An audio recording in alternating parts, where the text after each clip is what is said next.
Chapter 11. Go on, Liam urged her to continue, as he reached for his wine glass. What made you hate being the center of attention when many elite women like it? He was an attentive listener, Rain realized. Still harboring the belief that he might become a little more forthcoming about his own life if she chatted freely about hers, she did exactly that. Because when I was about 14 years old, something embarrassing happened to make me hate being the center of attention, she said after taking a bite of her salad. That incident made me hate being the daughter of an influential family with the paparazzi following every single movement you make. Liam was immediately curious what that incident was. What happened? He asked, taking a sip of his wine. The story was embarrassing then, when it happened, but it was humorous now. However, it involved Rain's father, and she shifted her gaze to the garden, trying to decide if she could tell it without feeling sad. Let's just say it was something silly. Liam was finding it difficult to pay any attention to his meal. Her open honesty earlier, and now her charming, hesitant look as she thought back on the incident that made her dislike attention, intrigued him. He was determined to find out more.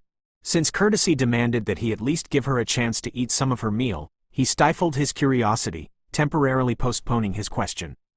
The chef at the Island Club was world-renowned, and the meal Liam had ordered for both of them was served with a wonderful dressing. But the redhead sitting across from him was more to his liking, and he barely tasted what he ate.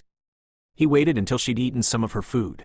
Then he reached for his wine and said half seriously, I have no intention of letting you ignore my question about that incident that changed the course of your career. After the silence between them, the sound of his deep voice startled Rain, and she quickly looked up. Trying to hide her reaction, she gave him a look she hoped was playfully haughty. I won't tell you that story unless you tell me one where you look ridiculous and embarrassed in front of everyone. Instead of agreeing or backing down, he leaned back in his chair, played with his wine glass, and stared at her thoughtfully. Rain tried to hold his gaze but ended up laughing and giving in. Okay, I give up. Why are you staring at me like that? I'm deciding whether to bribe or coerce you into telling me the story. Go for bribery, Rain said boldly, thinking he'd offer something silly to get her to tell her embarrassing story. In that case, I'll bring a collar and leash tomorrow. She rolled her eyes in mock horror. Either you're a very sick man, or you have no idea how to accessorize. Stick with neckties and I'll help you get Eric to a vet, he finished, ignoring her joke. Understanding immediately dawned, and Rain's laughter faded. He wasn't talking about a leash to tie her, but to help her with Eric. She looked at him, filled with gratitude and the strangest feeling that they were destined to become the best of friends, that it was somehow preordained.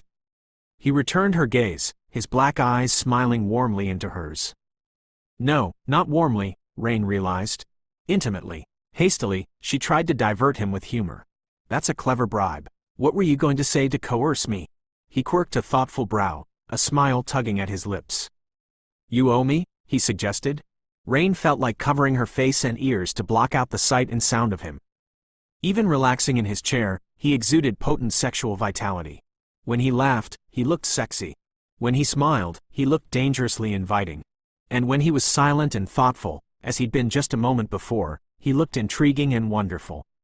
He was so physically attractive, so witty and urbane, and so infuriatingly likable that she kept wanting to trust him and befriend him, even though he was probably the last man in the world who could be trusted or befriended in a hotel room, especially by someone like her.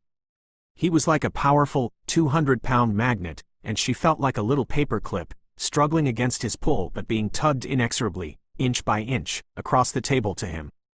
It was actually easier on her nervous system to distract and amuse him than it was to spend 3 silent seconds trying to resist him, she realized. And so she gave in and decided to tell the story. He knew the instant she made the decision.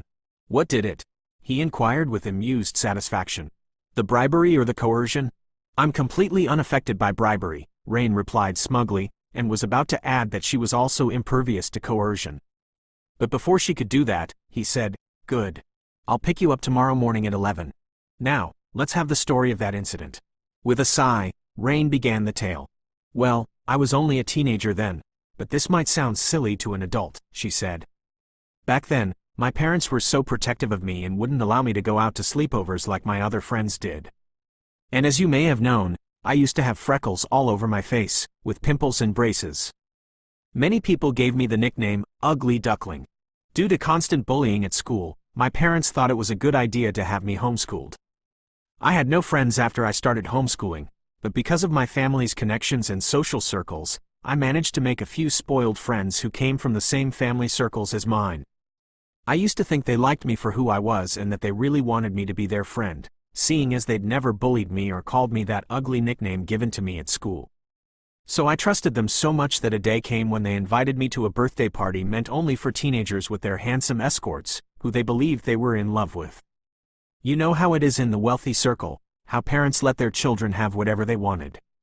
But my father wasn't like that. He declined my request to attend the birthday party. Though back then I thought he was being mean and unreasonable for stopping me from mingling with my friends, he was trying to protect me, as he knew most of them were only being friends with me because their parents wanted to get close to the Wallaces. Rain reached for her wineglass to conceal her sharp, emotional reaction to the mention of her father. "I'm not giving you much chance to eat," Liam apologized.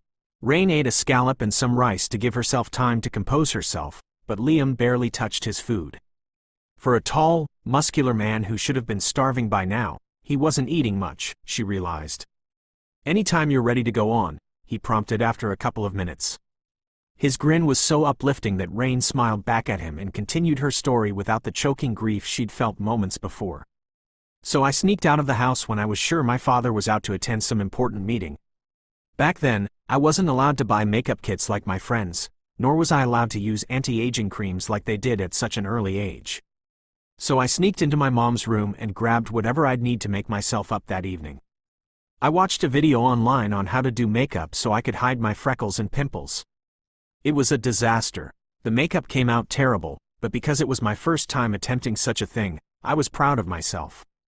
I wore the most designer dress I had in my closet just because I wanted to fit into my circle of spoiled rich friends. I used a lot of perfume to smell good because I heard the most handsome boy in my friend's school would be there and I might be lucky to have a dance with him."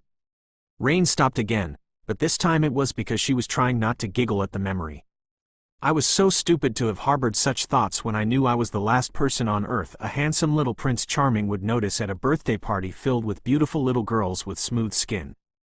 Liam was inclined to tell her that she was never ugly, that he had never thought she was ugly even with so many pimples on her face. But then he thought that wouldn't make any difference to her now when he himself had said she was back then. "Was that all that changed the course of your career?" he asked. She laughed and shook her head. "Unfortunately, no, that's just the beginning." Eager to know what happened, Liam tried to guess. "You attended the party, and all the attention was on you because you did a terrible job with your makeup, was that it?" His smile faded as he realized how cruel a room full of spoiled children might have been to a child in those circumstances.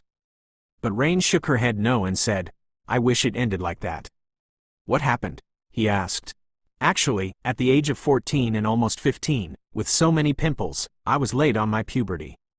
I didn't have my period early, but I never thought I'd be getting it that same evening, so I wore a bright-colored dress. The girls celebrating the birthday lived on the same street as us, so I walked all the way there as I couldn't tell my driver to take me out without my parents' permission. I was sweating so badly before I got there that by the time I arrived, my makeup had turned into a total mess. There were countless paparazzi around the house, and immediately they spotted me, they began to take pictures. I thought I looked so good that they were taking my pictures, so I walked into the house with so much confidence, not knowing that by the time I'd walked from my house to the place, my dress had already gotten a red stain on the backside. Nobody stepped forward to tell me and instead took pictures and giggled whenever I passed by. My friends who had invited me pretended not to know me because their parents, who had obviously forced them to befriend me so they could have a chance with the Wallaces, were not at the party. My confidence began to slowly slip away when I overheard people calling me names and pointing fingers at me. I was the center of attention at the party, so much so that no one paid any attention to the celebrant. You should have seen how mortified I was when one of the children's nannies walked up to me to point out the stain on my dress. Lifting his wineglass to his lips to hide the unsettling feeling in his chest at the thought of her being embarrassed in such a way that even an adult would be mortified, Liam said, "And that made you decide on another career?" "Pretty much. The next day, my pictures and videos were all over the entertainment news with people making fun of me and my family. Since then, I swore not to be like them. I didn't want anything to do with a life where paparazzi would be on my tail or be around spoiled rich friends, so I changed my career and decided to go to Ivy Grove and avoided mingling with any of the rich kids. But before journalism, my first choice was to be a nun in some holy house just to stay away from the attention." At the word, nun, Liam choked on his wine. "Thank God you changed your mind. I can't picture you in a nun's uniform," he said aloud, without actually meaning to express the thought. She chuckled. "Why?" He studied her in disbelief. Tipping her head to the side, Rain studied his expression as well. "You look dismayed about that." "Of course I'm dismayed. Why would you be dismayed if I were a nun?" The answer should have been obvious. Since it wasn't, Liam decided it needed to be. He let his gaze drift purposefully to her inviting full lips, her breasts, then back up to her eyes. "Why do you suppose, Rain?" His meaning was inescapable, and Rain felt a sensual jolt that was centralized in the pit of her stomach, then streaked like hot lightning down her legs to the tips of her toes. Her body's reaction was so strong and so unexpected that she choked back a nervous laugh and stood up. Trying to look composed and amused, she said sternly, "Are you always so blunt? I want to be sure we're on the same page." "I'm not sure we're even in the same library," Rain said, nervously raking her hair back off her forehead. His gaze shifted from her face to her hand and then drifted admiringly over her hair in a way that was so flattering and so seductive that her hands stilled, and she felt a blush heat her cheeks. He noticed that, too, and smiled. "I think we are." Chapter 12. Trying to avoid the subject entirely, Rain gave him a look of tolerant amusement. "You're so full of yourself, Mr. Thompson." "Not really," he replied calmly. "I might just be imagining that you're almost as attracted to me as I am to you.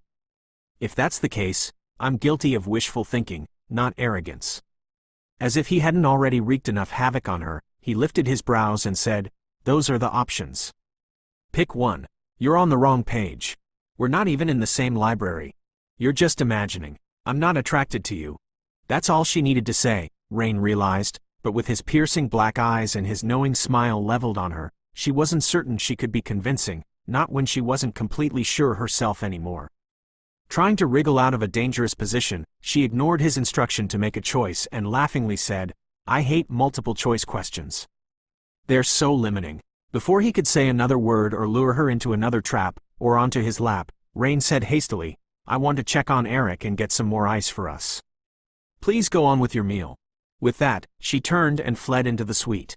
Instead of stopping at the ice bucket, Rain walked straight into the bathroom, flipped on the lights, and closed the door. Bracing her palms on the vanity table, she let her head fall forward and drew a long, steadying breath, trying to recover her balance. But what she thought about was how it would feel to be kissed by Liam and held in his arms. Frustrated with the direction of her thoughts, Rain lifted her head and scowled at herself in the mirror. How could she even contemplate a brief, meaningless sexual affair with another man tonight other than her boyfriend when she'd never done anything like that before? The answer was obvious. The man waiting for her on the terrace was like a fantasy, the man of her dreams. He was witty, charming, urbane, thoughtful, kind, and, oh yes, breathtakingly handsome and too sexy. Even the setting was idyllic. They were on a tropical island, dining in the moonlight, surrounded by the heady fragrance of frangipani blossoms and the stirring beat of drums playing music on the beach. The timing was flawless, too, Rain realized, because she was about to end her long relationship with Max. All those things were nudging her straight into Liam Thompson's arms, tempting her to make what would probably be a bad decision she'd regret afterward. She'd never had a casual, one-night fling, not even in Ivy Grove or when she was working at the radio station. If she had one now, if she didn't get a tight rein on herself, her pride and self-respect would be in tatters tomorrow. Straightening, Rain reconsidered. She was a grown woman, and she might not feel that way tomorrow. She did know that if she decided not to go to bed with him, she'd probably end up wondering for months what it would have been like. Helplessly, Rain decided not to decide. She reached for the light switch on the wall beside the telephone and stopped when she noticed a red message light flashing. She didn't need to be told to know that Max had tried to reach her on the telephone and had left a message when she didn't pick up. The red message light flashed imperatively, insistently, and whether from guilt or caution, she suddenly felt as if she needed to find out what Max had called to tell her earlier. She lifted the receiver and pressed the message button on the phone. "You have one unheard voicemail message," the recording said, and a moment later, she heard Max's familiar, cultured voice. "Rain, it's me. I called you on your phone a while ago, but you didn't pick up. You're probably out to dinner." He sounded frustrated and harassed, so Rain knew what was coming next before she heard him say, "I'm so sorry, but I'm not going to make it down there tomorrow. I'm doing my best to wrap this up as soon as I can, but I know you know that. There's no way my pursuing the company can drag on beyond tomorrow, so I'll be there the day after. Count on it." Rain had been counting on it for 5 days already. She hung up the phone. In the living room, she paused to check on the sleeping dog. Bending down, she touched Eric's nose. It felt moist and cooler than earlier, and his breathing was even. Petting his head, she said softly, "How are you feeling, Eric?" To her delighted surprise, he opened his eyes a little and gave his tail a feeble, answering wag. "You're going to be just fine," she whispered, scratching his ears. "If you happen to get your strength back in the next few minutes, and if you're a good watchdog, feel free to come outside on the terrace. I need some watching tonight because I'm tempted to do something really stupid. Or maybe not so stupid." She felt a strange prickling sensation on the back of her neck and looked over her shoulder. Liam was watching her. "How is he asked. Rain's pulse edged up a notch. "He's better," she said, standing up. "I'll be right there as soon as I wash this flea powder off." In the bathroom, Rain quickly washed her hands. As she passed through the living room, she saw the wine cabinet, remembered the ice bucket she'd used as an excuse to get away for a couple of minutes, and she picked it up. For good measure, she swept up a bottle of whiskey, too. "I come bearing gifts," she joked, putting the ice bucket and whiskey on the small table with the wine. "Would you like more wine? I poured some for both of us while I was waiting for you." Rain glanced at his plate and realized he hadn't touched his food since she left and had let it grow cold rather than eat without her. On top of everything else, the man had impeccable manners. Trying to atone for being gone so long, she picked up her fork so that he would pick up his, and she let him choose the topics and conversational pace. To her relief, and just a tiny bit of disappointment, he kept everything impersonal after that, chatting easily with her about the hotel and the climate, and telling her an amusing story about two couples who rented a sailboat for 3 hours on the island and were lost for a week. At the end of 10 minutes, the only significant thing Rain had learned about him was that he excelled at the art of entertaining small talk. The musicians had either finished playing for the night or taken a break, but an occasional burst of cheerful laughter from the beach meant hotel guests were still enjoying themselves. Rain gazed into the gardens on her right, listening to the surf tumbling rhythmically onto the shore while she contemplated ways to get him to talk about himself without appearing to pry. She was more than just curious about him. She felt a compulsive need to know and understand him rather than judge him from all the rumors said about him in the media. Despite his veneer of relaxed charm and indulgent cheerfulness, Rain had the growing feeling that Liam Thompson was a very complicated man. There was something about his unwillingness to talk about himself that struck her as guarded and detached. He obviously had no qualms about sexual intimacy, but she was beginning to wonder if he was accessible on an emotional level to anyone, specifically, her. With an inner sigh, she chided herself for thinking, and feeling, like an infatuated, overeager 13-year-old who couldn't wait to find out everything she could about the object of her infatuation. Liam picked up his wineglass and leaned back in his chair, content for the moment with a view of her pretty profile and a tantalizing glimpse of that romantic mouth of hers. A smile tugged at his lips as he imagined her as a teenager sitting at her desk writing many love letters to him in camp. One thing he couldn't imagine for the life of him was Rain being a nun. He couldn't imagine that beautiful thick mass of curly red hair being under some headscarf. He took another swallow of his wine and marveled at how natural and unaffected she was despite having a face and figure that most women would envy. Liam had enjoyed the company of many glamorous, clever women, and he'd known a number of plainer women who were delightfully funny and intelligent, and he enjoyed their company too. But Rain Wallace was the first woman he'd ever known who possessed an abundance of all their best traits, along with an amazingly soft heart and a trace of amusing primness. The package was damned near irresistible, so long as she didn't carry that primness too far tonight. She hadn't mentioned her mother, and Liam wondered about that, but he didn't intend to ask her. He knew if he questioned her further about her family, she'd expect to question him about his. And although he was prepared to indulge her with almost anything in order to get her into that king-size bed, he was not willing to gratify anyone's curiosity about his family's conflict. She was staring absently at the border of trees and shrubs at the edge of the garden, probably thinking up a list of questions for him, Liam presumed wryly, when she stiffened suddenly and leaned forward. "Did you see that?" "See what?" Liam asked, already half out of his chair. "Something moved in the trees, and I saw something shiny, a reflection in the moonlight, just for a second."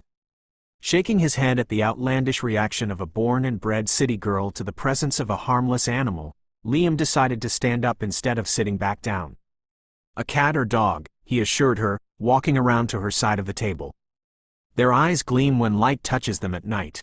Then this cat or dog was close to 6 feet tall. "Because it's in a tree," Liam reasoned. When she continued to stare dubiously at the trees behind him, he added, "Don't expect me to start searching the woods. I've already exceeded my usual part of heroic acts tonight." Rain decided he was right about the animal being in a tree, and she fell into his joking mood. "Where's your sense of chivalry?" she chided.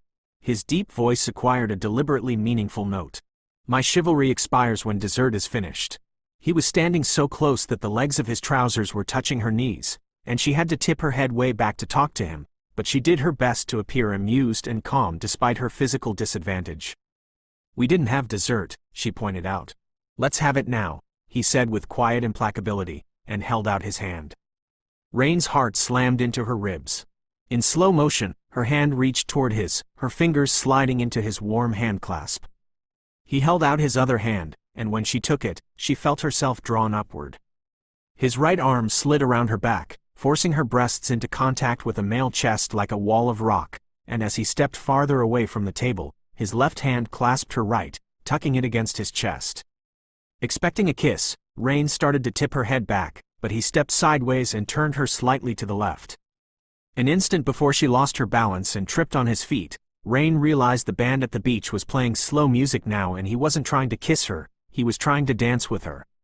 The operative word was trying, she realized, stifling a rush of embarrassed giggles, because she had to take 2 quick, awkward steps sideways in order to stay off his feet and 2 more forward steps to catch up with the rhythm. "How's it going?" he joked. Moments before, she'd been afraid to touch him for fear she'd go up in flames. Now she leaned her forehead against the same rock-solid male chest that had made her breasts tingle, and she laughed helplessly. "You might have mentioned that you intended to dance with me, not try to seduce me." "But I do intend to seduce you," he warned quietly, his lips so close to the top of her head that his breath stirred her hair and sent an electric-like jolt to her body, especially her lower abdomen. Chapter 13. Rain's laughter fled, and her senses flared to life. With the sensuous samba melody pulsing in the night and his long legs shifting against hers, it was a full minute before Rain realized that Liam danced the way he did everything else, with effortless ease and competence.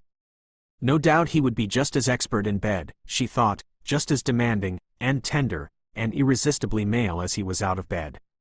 Her traitorous body turned warm and pliant, and Rain struggled against an overwhelming temptation to yield to the subtle pressure of his hand on her spine and move closer to him. What about after she went to bed with him, she asked herself sternly. He was so casual about sex that he undoubtedly forgot a woman as quickly and effortlessly as he seduced her. If so, then he'd find it doubly easy to forget about her. On the other hand, she was going to have a terribly difficult time forgetting him now, even if she didn't go to bed with him. Even as a teen, when he'd called her ugly, she'd had a terrible time forgetting about him, with her brother constantly mocking her with his name and his manner of taking different women. Now, if she did go to bed with him, she might not be able to forget him for months or even years, or forever. Trying to focus on that dampening thought, Rain stared straight ahead, but that gave her a close-up view of his tanned throat and the V of his open white shirt, where she caught a glimpse of his firm chest. Hastily, she shifted her glance to the right and found herself gazing at long, masculine fingers lightly entwined with hers. He had beautiful hands with short, well-manicured nails. Strong, knowledgeable hands that would unerringly seek out and explore her body's most intimate places if she let. Rain surrendered to defeat. She was going to let him. Regardless of the consequences, she had to find out for herself what was waiting for her in his arms. She had to know. She had to understand why he could evoke this burning combination of heady desire and warm friendship in her within a few hours when she'd never felt like that with Max. Laying her cheek against his chest, Rain closed her eyes and matched his movements as effortlessly as if they'd been dancing together forever. Liam tipped his chin slightly, smiling at the sensation of her cheek resting against his chest and her body relaxing fully against his in silent anticipation of what was soon to come. Tilting his left wrist slightly, he looked at his watch and saw that it was 12:25. Within the next 5 minutes, the hotel's efficient room service staff should arrive to clear away the remains of their meal, assuming they arrived at the time Rain had specified earlier. She may have forgotten about their impending arrival, but Liam hadn't, and he didn't want another aborted kiss like the last one. Besides, he was in no great hurry now. As he'd learned from experience, anticipation of any intimate act, including a first kiss between soon-to-be lovers, was often as enjoyable as the act itself. Lately, the anticipation was frequently more enjoyable. On the beach, the musicians finished playing and paused for a round of applause from their small audience. In his arms, Rain stopped moving and looked up at him with moonlight and surrender in her green eyes. She expected to be kissed, Liam realized, and in an abrupt reversal of his last decision, he decided the time was right for a light, short kiss, a brief little kiss to seal what was to come. As soon as he bent his head, Rain braced herself for some sort of demanding sensual onslaught, but his kiss was surprisingly light, merely a friendly, tentative stroke of his mouth on hers, his smiling mouth, Rain realized, and she smiled a little, too, as she curved her hands over his shoulders and returned the get-acquainted kiss. And then the kiss started to change as he began smoothing his lips back and forth over hers, subtly increasing the pressure of each sliding stroke until her lips parted beneath his. When they did, his fingers shoved deep into the hair at her nape, holding her mouth locked tightly to his, and his free arm angled across her hips, clamping her against his rigid length. Rain was so lost in the hot, demanding kiss that the knocking sound she heard seemed to be coming from inside of her, until Liam finally pulled his mouth from hers and scowled at something over her shoulder. "Room service," he said in a strained voice. He dropped his arms. "You told room service to come back at 12:30 to clear away the remains of dinner." Rain finally registered what he was telling her and quickly turned away from him, heading for the door to let the waiters in. Liam watched her walk away and swore under his breath, trying to get his rampaging lust under control. When the physical evidence of it in his trousers wouldn't diminish even slightly, he turned on his heel and left the terrace, forced to retreat into the darkness of the garden to conceal a rigid arousal that shouldn't have resulted from just one relatively chaste kiss.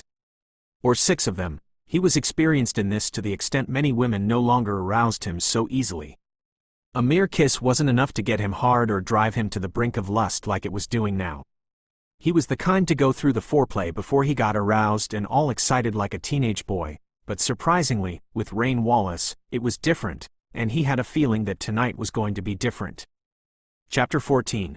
Rain opened the door to 2 smiling waiters, one of them in her late 20s, the other in his late 40s.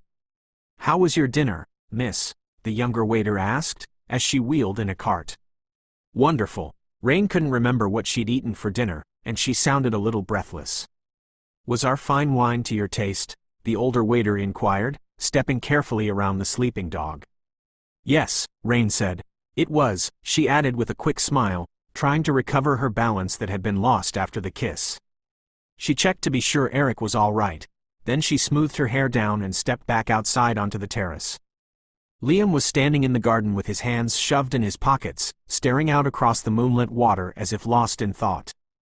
The music had begun again, and as Rain moved around the table, the female waiter paused in her struggle to force the cork back into the unfinished bottle of red wine. "There's a private party going on down there," she said. "I hope the music has not disturbed you and your husband in any way." I've enjoyed it very much," Rain said, but the word husband made her falter momentarily, not because Liam wasn't her husband, but because she realized how awkward this situation would feel tomorrow night, or the night after, if these same waiters served Max and her a meal. It hit her then that the same possibility might have occurred to Liam, and that was why he'd moved off into the darkness at the far end of the garden. Rain forced her worries about the future aside and stepped off the terrace onto the grass. Soon enough, she would have to cope with the aftermath of her decision to be with Liam tonight, but for now, that decision was made. She couldn't turn back. She didn't want to turn back. Not after their kiss. There had never been a kiss like that, not for her, and she had the thrilling feeling that Liam had been almost as surprised and carried away by it as she'd been. He turned toward her, and Rain searched his features for some sign that the kiss had affected him as much as she thought it had. She wanted to believe it had been no ordinary kiss to him. She needed to believe it, and yet in the pale moonlight, he almost seemed to be frowning at her. However, he was too far away for her to gauge his expression accurately, so Rain smiled at him and tried to decide what to say to him when she was close enough. He didn't smile back at her, and she wondered why. Liam wasn't smiling because he was studying the woman who had just managed to drive him to the brink of uncontrollable, possessive lust with one kiss, and he wasn't entirely happy with what he saw. With her hands clasped behind her back and the breeze teasing her long hair and ruffling the hem of her long pants, she reminded him of an innocent choir girl, and the beguiling outfit she was wearing, which he'd mentally stripped off her during dinner, now struck him as being virginal white. Rain Wallace was not at all in his normal style, nor was she his type of woman, and neither was his profound physical reaction to a single kiss. Earlier, when she dumped that michelada on him, his desire to see her again had been an ordinary response to a captivating face framed by a captivating mass of red hair. Tonight, however, his attraction to her had intensified so fiercely with everything she did and said that a simple kiss, which he'd intended to be nothing more than an expression of languid desire soon to be satisfied, became something much different, a kiss of wild urgency.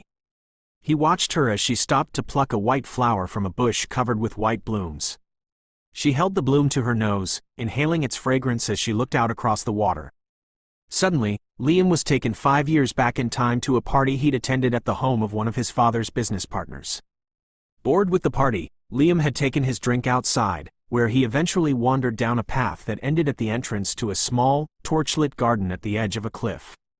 In the center of the garden stood a life-size statue of a young woman with flowing hair holding a flower in her hand. Based on the garments she was wearing, the statue was fairly recent, but something about her had captivated him.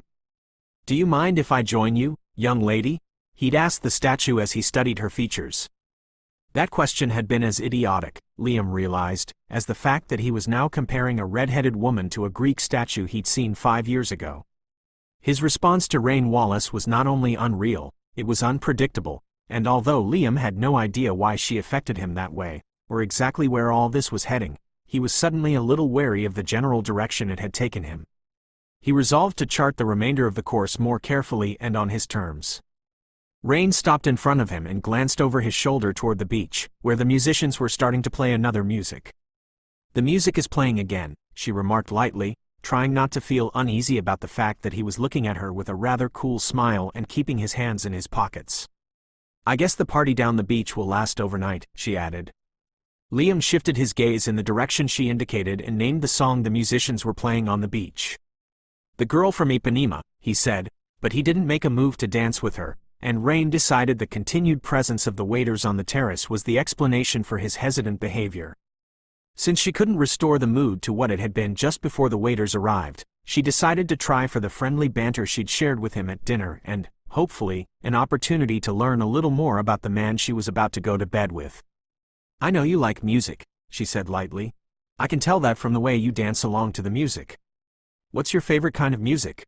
"Jazz." Rain sighed in exaggerated despair. "Men prefer jazz because you don't bother listening to lyrics. With jazz, you don't even have to pretend you're listening to them."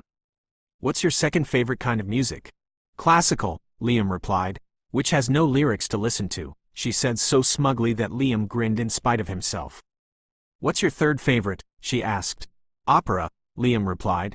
"Which has lyrics you don't understand," Rain pointed out dryly, lifting her palms as if his answers had completely proven her point. But a hesitant flicker in his expression made her drop her hands and study him more closely, and then she noticed something in his features she hadn't paid much attention to in ages. "Do you understand Mandarin?" Mandarin was Liam's mother's first language, not English, but rather than tell her that and provoke more questions, he nodded and said a dismissive, "Yes." "Do you speak it as well? I mean, are you fluent in Mandarin as well as English and Italian?" "I'm not fluent in Italian," he reminded her. From that reply, Rain deduced that he was, however, fluent in Mandarin, and she looked as impressed and fascinated as she felt. "How many languages do you speak?" "I've never counted them." "Let's do that now," Rain joked, and started to hold up her fingers. "Let's not," Liam replied curtly, dousing her smile and her enthusiasm with a swift efficiency that made him dislike himself so thoroughly that he made a quick, clumsy effort to atone for his rudeness and ended up giving her an ill-advised explanation that confused her and required clarification. "My father is European," and most of them are multilingual, he said. You're so fluent in English that I never imagined you're a mix of Asian and European, she whispered in disbelief. His features say a lot, but no one would know he was mixed unless he admitted it himself. I'm not. Then what are you? She asked, her green eyes searching his. I'm neither, Liam replied bluntly. I'm a hybrid, he added, because that's exactly how he thought of himself. But when he realized that he'd just been lulled by a soft voice and shining eyes into saying something he'd never admitted aloud, he didn't like the feeling it gave him. Impatiently, he glanced toward the terrace, and then he put his hand under Rain's elbow, turning her in that direction. The waiters have left. Let's go inside, he said, intending to take her to bed without further conversation. When she nodded and walked obediently beside him, Liam assumed she was willing to go along with that plan, but when they stepped onto the terrace, she foiled him either purposely or inadvertently by backing up and sitting on the stone balustrade. Liam, she said his name for the first time in a low, sweet voice. Then she glanced down and paused as if saying his name had given her the same twinge of surprised pleasure that he'd felt hearing it. Liam perched his hip on the opposite balustrade and folded his arms over his chest. Yes, he said, resigned to naming a few foreign languages he spoke before he could get her to go inside with him.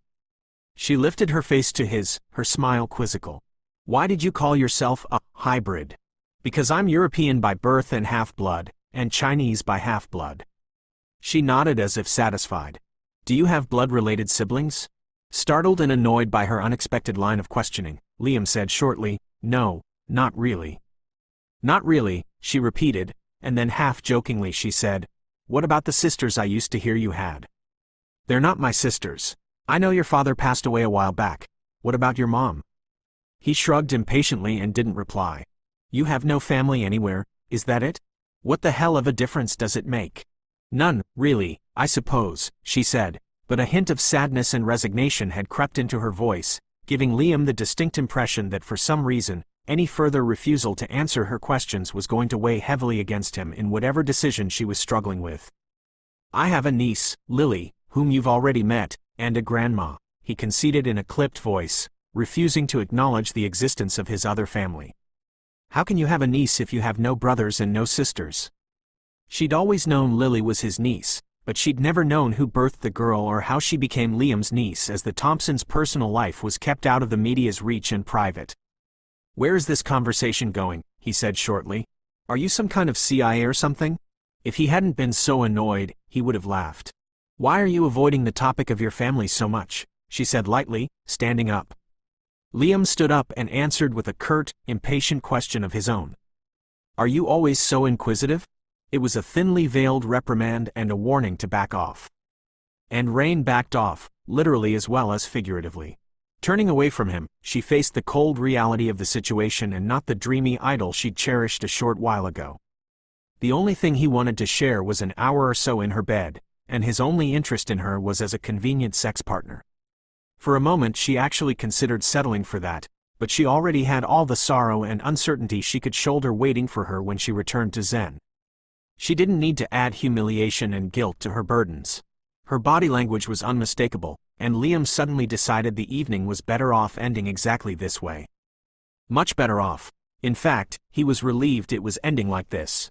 Tomorrow, when they were in town to see the vet, he could enjoy her at arm's length, mentally and physically. It's getting late, he said in a calm, matter-of-fact tone. I'll pick you up at 11 tomorrow. Instead of agreeing to that as he expected, she shook her head. Then she cleared her throat and said, No. I'll manage on my own tomorrow, but thank you for your help, and it was nice meeting you again, Mr. Thompson. Chapter 15. Instead of agreeing to that as he expected, she shook her head. Then she cleared her throat and said, No. I'll manage on my own tomorrow, but thank you for your help, and it was nice meeting you again, Mr. Thompson. She was sulking, Liam decided, and because he couldn't stand women who sulked, he was perversely pleased to discover she was one of them. Except that when she turned around and looked at him, he realized she wasn't sulking at all. Smiling softly, she said, Goodbye. And thank you for a lovely, memorable evening. I wouldn't have missed it for anything in the world. Liam was so disarmed by her expression and what she said that he reversed his earlier decision about the best way to end the evening. It doesn't have to end now, he pointed out. Yes, it does. Although Liam was willing to change his mind, he was not willing to be backed into a corner or forced into a compromise. "Because I don't want to tell you the story of my personal life," he speculated impassively. "No, because you made me tell you the story of my life, but you're offering nothing in return." "Nothing," he mocked, lifting his brows.